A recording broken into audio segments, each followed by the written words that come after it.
The movie begins in the small suburban town of Honesdale, Pennsylvania, during Christmas. Everyone is happy and enjoying the holiday parade as Santa Claus and Mrs. Claus wave to the crowd from a float.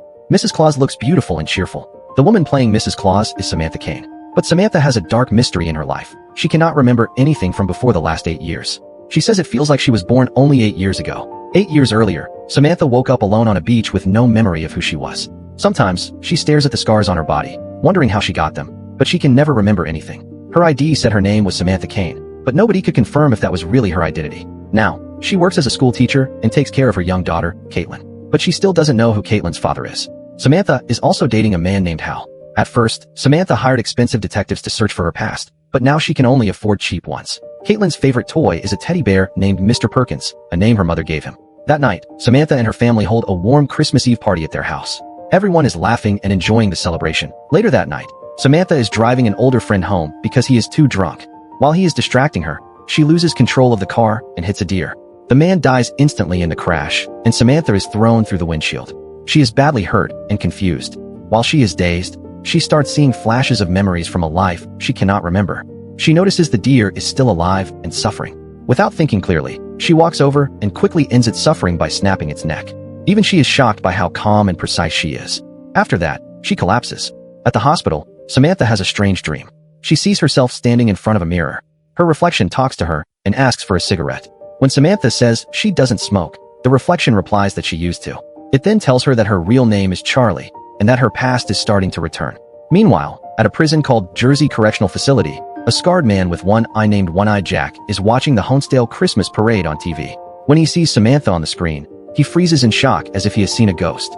He becomes angry and screams that it is impossible. At the same time, in another part of town, Mitch Hennessy, a broke and sarcastic ex-cop who works as Samantha's private investigator, storms into a motel room with some men. Mitch pretends to be a police officer and threatens the man, trying to scare him into paying them money. The man panics and agrees not to tell his wife. But just then, one of Mitch's partners suddenly gets sick and starts vomiting. Later, Mitch's assistant counts the money they collected. Mitch Hennessy is actually working with his assistant in a shady scam business. They trick people and take money from them. Mitch jokes around all the time, but they are clearly not doing legal work. His assistant tells him she has finally found a lead on Samantha Kane's past. Samantha's old landlady has died, and the landlady's grandchild tried to use Samantha's old credit card. Mitch also visits his young son. His ex-wife doesn't trust him because he is a former convict. His son says he cannot even accept gifts from him because his mother thinks everything Mitch gives is stolen. This hurts Mitch, but he hides it. Later, Mitch learns more about Samantha's past. She was once the landlady's favorite tenant, but she disappeared suddenly. Among her old belongings, there is a postcard mentioning her Uncle Max, her fiancé, and an address. Mitch now has a solid lead and plans to meet Samantha that night with information from her past. Elsewhere, a violent man named Timothy is torturing someone.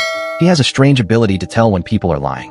He receives news that One-Eyed Jack has escaped from prison after seeing Charlie Baltimore on TV. This worries his boss, Daedalus. Angry, Timothy kills the man he was torturing. Meanwhile, Samantha has recovered from her accident and is back home with Hal and her daughter Katie. While cooking, she suddenly becomes extremely skilled with a knife, moving like a trained expert. She believes she might have been a chef in her past life, but Hal is shocked by her strange behavior. The next day, Samantha takes Katie ice skating. She pushes her too hard, and Katie falls and breaks her wrist. Samantha reacts coldly, not fully realizing the injury or her own harsh words. That night, Hal finds Samantha alone and disturbed. She admits she feels like someone else takes over her actions sometimes, and she is afraid of herself. Suddenly, One-Eyed Jack attacks their home. He comes after Samantha violently, blaming her for something from the past. A fight breaks out, Katie is in danger, and Samantha is forced to fight back as her hidden instincts begin to surface again. Samantha defeats One-Eyed Jack in a brutal fight, breaking his neck and shocking Hal. Moments later, she rushes outside to find her daughter Caitlin, but Mitch has already arrived and taken her into his car to protect her. Police arrive at the scene. The next day, high-level officials discuss Samantha at the White House. The CIA director, Mr. Perkins, is blamed for losing track of one of their top covert agents. He claims Samantha was part of a secret assassination program and was removed years ago because she became too violent and uncontrollable. Officially, she was considered dead. Realizing the truth is connected to her lost identity, Samantha decides to go with Mitch to uncover her past. Before leaving, she says goodbye to Caitlin and tells her to light a candle in the window whenever she misses her. She leaves her daughter her phone number, her lucky bracelet, and the mysterious key she has always carried, placing them with Caitlin's teddy bear, Mr. Perkins. After an emotional goodbye with Hal, she leaves. On the road, Samantha and Mitch travel together, slowly building trust. Mitch brings out items from her old apartment, including a postcard addressed to Uncle Max and references to a fiancé she doesn't remember. Samantha then finds a book signed by Nathan J. Waldman, addressed to Charlie. When she calls the number inside, the man immediately recognizes her and calls her by that name, Charlie Baltimore. He reveals her full identity and warns her that she is in serious danger if people learn she is alive. He gives her a meeting location. However, their call is being monitored, and now dangerous people know where she is headed. That night, they stay in a motel. Samantha is stressed and distant, while Mitch tries to joke around, but she shuts him out and secretly searches her belongings. Inside a hidden compartment, she finds a sniper rifle and assembles it with expert skill, shocking Mitch. He immediately decides to quit and take her home. Samantha refuses to go back until she learns the truth about her past. The next day, they arrive at the meeting location. Mitch hides a gun while Samantha meets a man named Timothy, who realizes who she is but doesn't fully expose it. He quietly orders his men to eliminate them. A trap is set. A man approaches pretending to be their contact, but he is actually an enemy. He pulls a gun. Before he can fire, Samantha reacts instantly, grabs Mitch's gun and shoots him dead. Now exposed, they grab the weapon and run as armed men begin chasing them. Eventually, Samantha and Mitch are trapped on the top floor of a building. The attackers throw a grenade at them, forcing them to jump out the window. While falling, Samantha quickly shoots the frozen pond below, breaking the thin ice so they crash safely into the water instead of dying on impact. As the enemies close in, Mr. Waldman suddenly arrives and saves them, running over one of the attackers with his car. He quickly helps them escape. During the drive, Waldman finally reveals the truth. Samantha was never an ordinary school teacher. Her real identity is Charlie Baltimore, a deadly government assassin trained for secret counter-assassination missions. Samantha Kane was only a fake identity for her last mission. Waldman explains that Samantha was sent to eliminate a dangerous arms dealer named Daedalus and his partner Timothy, but she disappeared before finishing the mission. Everyone believed she was dead until she suddenly appeared again in the Christmas parade. Mitch is shocked by the truth. Later, Mitch begins to suspect Waldman betrayed them because the enemies somehow knew their location. A fight breaks out, and Mitch and Samantha steal Waldman's car before driving away. Samantha then decides to visit the man she believed was her former fiancé, hoping he can help restore her memories.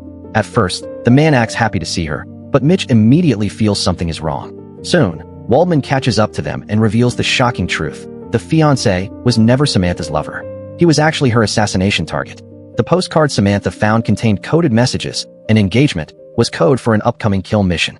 Samantha only knew so much about the man because she had studied him carefully before the assignment. Before they can escape, Timothy and Daedalus men surround the area and capture Samantha. She wakes up tied above freezing water while Daedalus tortures her, demanding information about a secret operation. Samantha insists she remembers nothing because of her amnesia, but Daedalus refuses to believe her. As she is repeatedly dunked into the icy water, her lost memories finally begin returning. She remembers that years ago, One-Eyed Jack captured her. While trying to assault her, he lost his eye during the struggle. Before she escaped, he shot her in the head, causing her amnesia and erasing her identity. Now everything comes back. Samantha fully transforms back into Charlie Baltimore, cold, fearless, and deadly.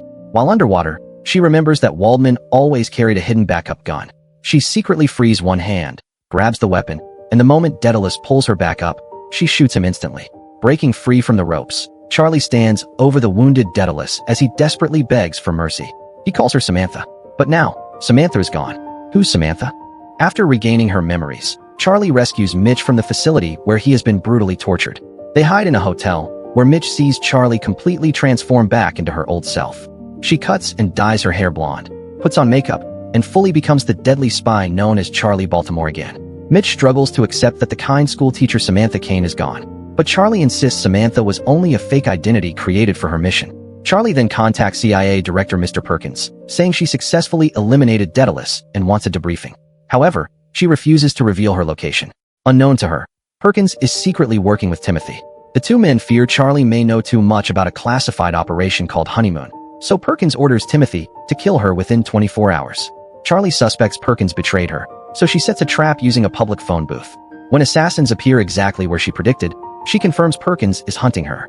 Charlie quickly kills the attackers with ease.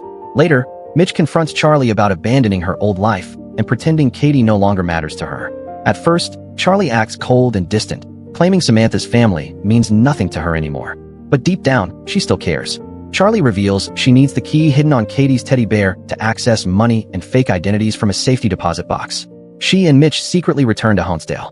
While sneaking into her old house, Charlie sees Katie and Hal from a distance and realizes she still loves her daughter. Suddenly, enemy agents arrive and attack Mitch. Charlie chases them down and eliminates them with deadly precision. But at the same time, Timothy kidnaps Katie. Timothy contacts Charlie and demands her life in exchange for Katie's safety. Using a traced phone call, Charlie and Mitch discover Timothy is hiding in Niagara Falls. When they arrive, they uncover the horrifying truth behind Operation Honeymoon. A rogue group inside the CIA plans to stage a massive terrorist attack that will kill thousands of innocent people. They intend to blame extremists so the government will increase CIA funding and power. Charlie infiltrates the facility to rescue Katie while Mitch provides cover. She silently takes out guards and reaches the room where Katie is being held. But it's a trap. Timothy captures Mitch while Charlie and Katie fall into the basement during a firefight. Soon, Charlie and Mitch are both captured and tied up. Perkins reveals the full plan. During the town's Christmas celebration, they will detonate a bomb and murder over 4,000 people to manipulate the government. Before leaving, Perkins orders Timothy to execute them. Timothy drags Charlie into a freezer room and brings Katie there as well. Charlie desperately begs him to spare her daughter. Then she reveals a shocking secret. Timothy is actually Katie's biological father. For a brief moment, Timothy is shaken after looking into Katie's eyes and realizing Charlie is telling the truth. But despite that, Timothy locks Charlie and Katie inside a freezing cold room and lowers the temperature to deadly levels. Trapped inside, Charlie desperately searches for a way out. Earlier, she secretly filled Katie's doll with gasoline. Now she pours the fuel under the freezer door, hoping to ignite it and cause an explosion. She tries creating sparks with a metal hook, but nothing works. Meanwhile, Timothy activates the bomb that will soon kill thousands of people during the Christmas celebration. The countdown begins. Katie reveals she has matches because she always carries them to light the candle Charlie once told her to keep in the window. Charlie lights the gasoline, causing a massive explosion that destroys part of the building. Mitch survives the blast, and Charlie escapes with Katie. Enemy guards immediately surround them, forcing Charlie to fight them off while Katie hides. But Katie unknowingly hides inside the toolbox attached to the truck carrying the bomb. Mitch spots her and warns Charlie through a walkie-talkie. Despite being injured, he rushes to save Katie while Charlie covers him with sniper fire, taking out attackers one by one. Meanwhile, the bomb truck begins moving toward town. Charlie hijacks the vehicle and drives it away from civilians to reduce casualties. Timothy and his men chase after her. During the pursuit, the truck's brakes fail, and Charlie crashes into the Niagara Bridge. Timothy attacks her there, leading to a brutal hand-to-hand fight. He nearly kills her with a knife, but Charlie fights back using a chain and eventually sends him falling into the freezing water below. Charlie quickly rescues Katie from the truck, but Timothy's remaining men arrive in a helicopter and begin firing at them. Charlie kills the snipers with perfect shots and frees her daughter. Exhausted and wounded, Charlie collapses. Katie runs back to her and repeats the same harsh words Charlie once told her during skating practice, telling her to get up and keep fighting because life is pain. The emotional moment gives Charlie the strength to stand again. With less than 2 minutes before the bomb explodes, Timothy returns in the helicopter for one final attack. Charlie notices a gun hanging from Christmas lights above the bridge. She grabs the wire, swings through the air, catches the gun, and opens fire on Timothy, killing him and sending the helicopter crashing down. At the last second, Charlie jumps into Mitch's car with Katie, and they race away as the bomb explodes behind them. The bridge erupts into flames, but they barely escape alive. Weeks later, the truth about the conspiracy becomes public. CIA Director Mr. Perkins is charged with treason, while Mitch becomes a national hero after exposing the operation. As for Charlie, she chooses to leave her assassin life behind. Now living peacefully again as Samantha, she returns to her quiet life with Katie and Hal, finally finding the family and peace she had lost for so many years. Hope you enjoyed this movie recap and had fun watching till the end. Don't forget to like, subscribe, and turn on the bell icon for more amazing movie recaps.